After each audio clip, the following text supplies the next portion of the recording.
I'm Hannah and welcome back to my channel. So doing this is one part of my full-time job. I do a lot of other things as well. I write books. My new book, The Hormone Diaries, is coming out on the 13th of June. You can pre-order now, link in the description. But ultimately, I am a full-time YouTuber, online content creator, author, writer, influencer, if we must.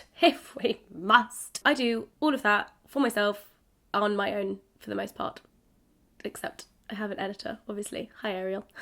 So I work from home a lot. Most days I spend by myself, and talking to this camera is the most talking that I will do to other people. You're not other people, you're a camera. I pride myself on being a very organised and productive person, although I do not expect myself to be productive every single day, because that's just setting yourself up for disaster and unhappiness, and I like to take a bit more of a realistic approach to work and productivity and balance. Big fan of balance. But over the years, I have gotten pretty good, I think, at working from home. Yes, I have my off days, but in general, I have picked up a lot of tricks and tips and things that I do to make sure that I get the work done, even though I'm not necessarily surrounded by other people who are also working hard or a boss telling me what to do. It's literally just me on my own. I could, if I wanted to, just sit in my living room and watch Netflix all day. Like, that is a real possibility and a real temptation. The other real temptation is playing video games all day. And I am feeling very ill today. So after I am done filming these videos, that is a genuine possibility of something that I will do, because I feel horrendous. So I've got 7 things for you. They might not all work, but hopefully you can pick and choose, and hopefully this gives you a bit of motivation and inspiration to get good at working from home. So number 1 is get a reliable alarm, wake up, getting out of bed system. And the trick to this is just knowing what your habits are. So are you someone who snoozes a lot? Are you someone who sleeps through alarms? Are you someone who turns off your alarm entirely and falls back to sleep? Are you someone who just wakes up naturally at the crack of dawn? Very jealous of you types. And the second thing is to have a why. This is really important, especially if you work for yourself, because you could just turn off your alarm and just be like, I'll do it tomorrow. It's fine, because no one's telling you what to do. So it's really important to figure out the night before what it is you're going to be doing that morning. So you have a why. So when your alarm goes off in the morning, your brain is telling you you need to get out of bed because you have this to do, because there's this thing. So for me, for instance, my partner has 9 to 5, and if I finish my work within that time frame, then I get to hang out with him in the evenings, which is great. And also a lot of my friends work those same hours as well, and so it means that I have the evenings and the weekends to socialise and do things that I like. So that is why I get out of bed in the morning. And if you're interested, the system that I currently use, I now keep my phone on charge overnight in my office, and I have a Google Home device by my bed, and I just use that to set my alarm.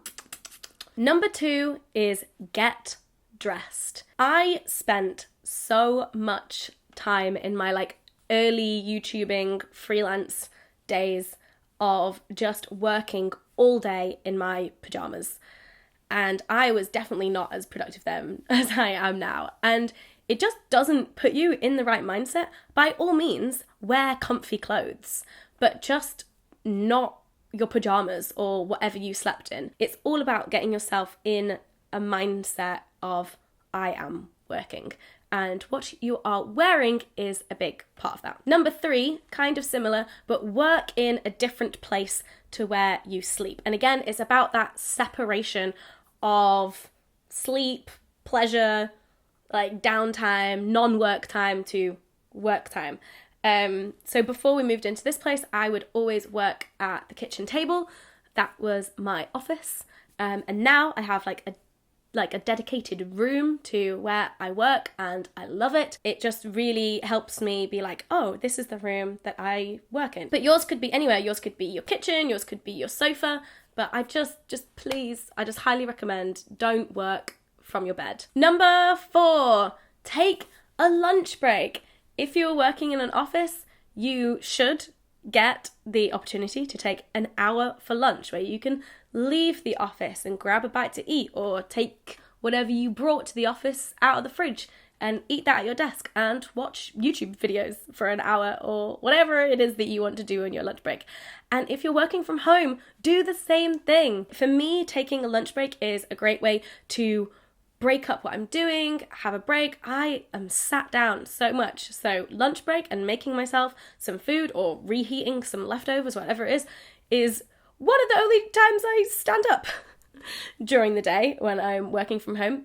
That is another thing that I should probably work on. But taking a lunch break when you work from home is good for all of the same reasons why taking a lunch break when you work in the office is good. When I was living in my old flat before Dan and I moved in together, because Dan is a better cook than me, and so he does most of the cooking. But before that, I would do my main cooking at lunchtime. So I would spend that hour like cooking a whole meal, and then I would eat that at lunch, and then I would eat the leftovers for that at dinner. So I really loved that as a way to like break up my working day, of doing something like completely different that still felt productive and still felt like it was good for me. Number 5, go outside. So this is one that I need to be better at. It is currently 25-1 today, and I haven't been outside yet.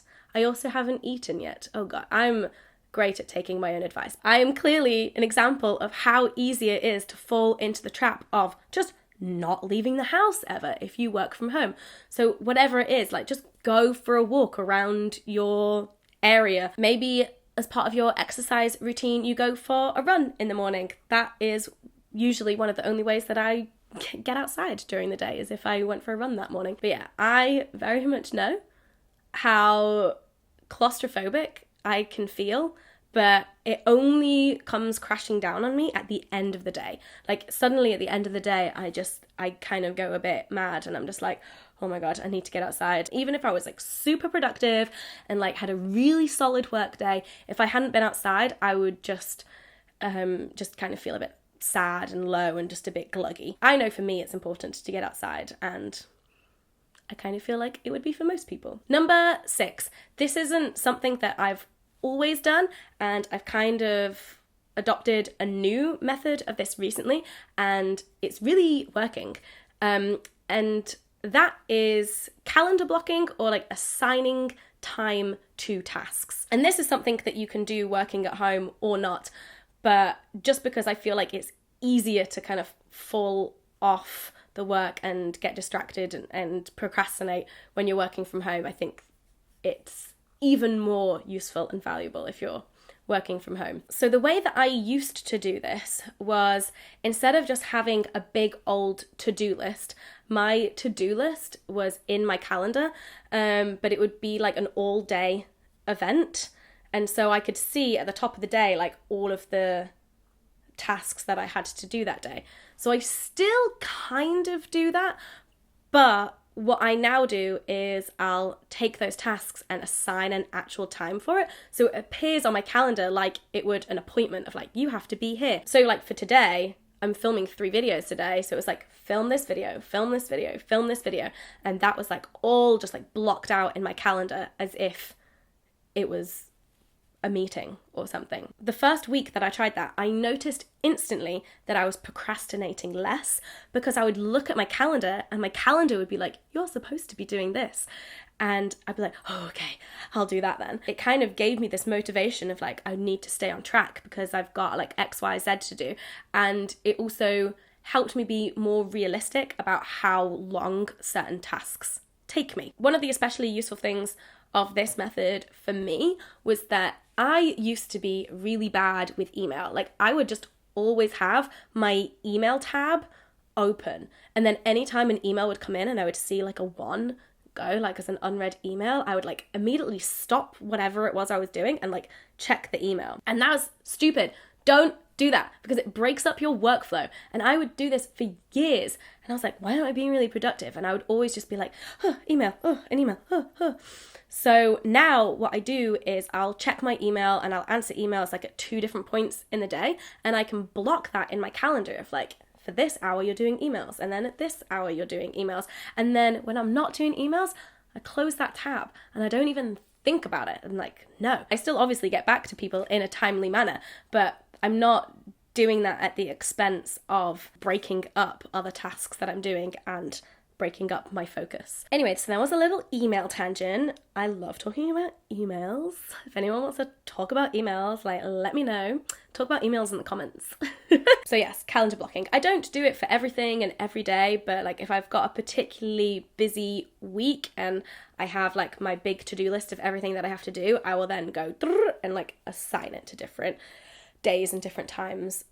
I think it helps me be more realistic of like what I can actually achieve in a day as well. If you want to know more about calendar blocking, I would highly recommend watching Amy TV on YouTube, and she has a whole video about calendar blocking, and I'll link it in the description and you should check it out, and she's great. And if you go and watch that, tell her that I sent you. And finally, number 7. This is a bit of a general one, but it's probably the most important and will just help with all of those other things, and that is know thyself. By know yourself, what I mean is, when do you work best? How do you work best? What tend to be the things that distract you? Once you understand how you work and you understand the limitations to how you work, then you can create an environment in which you will be your most productive and successful. When I was at university, I would use this software, which the name of I forget now, but you block certain websites. So I was trying to write an essay, trying to write my dissertation, trying to do some research, and I would block Facebook, I would block Twitter, I would block YouTube.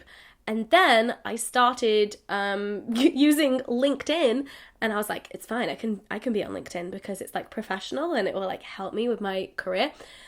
But no, LinkedIn then just became for me another thing that I got distracted by. So I had to block LinkedIn. That's how you know it's bad. So yeah, if it's blocking websites, that's the thing you have to do. If it is putting your phone in a different room so you can't even see it, so you don't even like think about it, you don't acknowledge that it's there, do that. If you're stuck on a particular piece of work and you know going outside and taking a walk will help with your creativity or help work through a problem or just forget about the problem, then do that. If you are not a morning person, don't beat yourself up about that, and don't like try and force yourself to fit into this mold. Like, there are so many videos out there that are like, my 5 a.m. morning routine, and I'm like, good for you.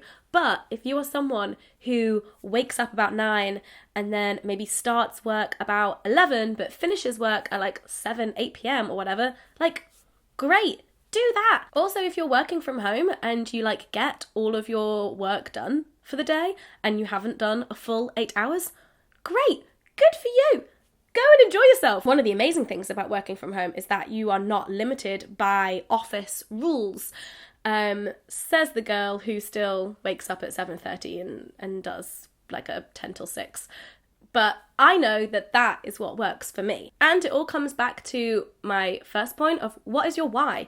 So know yourself, and why are you doing what you do? What is it that's important to you, which, you know, is the reason behind why you have to get the work done. I hope that some or any of these tips help you if you work from home. If you have any other little nuggets of advice, please do leave them in the comments, or we could just like nerd out about emails in the comments as well. I'm totally down for that. Please give the video a thumbs up if you enjoyed it, and make sure you subscribe and hit that notification bell, and I'll see you in the next video.